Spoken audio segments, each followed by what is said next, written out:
અમરેલી જિલ્લા યુવક કોંગ્રેસ દ્વારા ગઈકાલે તારીખ 22 એપ્રિલના રોજ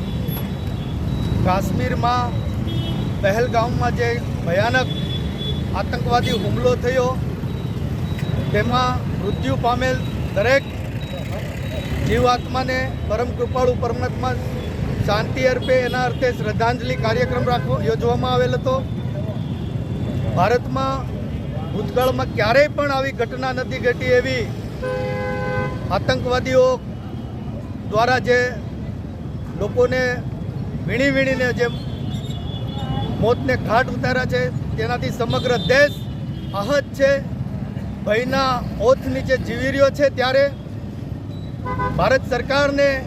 અમરેલી જિલ્લા દ્વારા અમે કહેવા માગીએ છીએ કે આ લોકોના ભય દૂર કરી સુખ શાંતિનું વાતાવરણ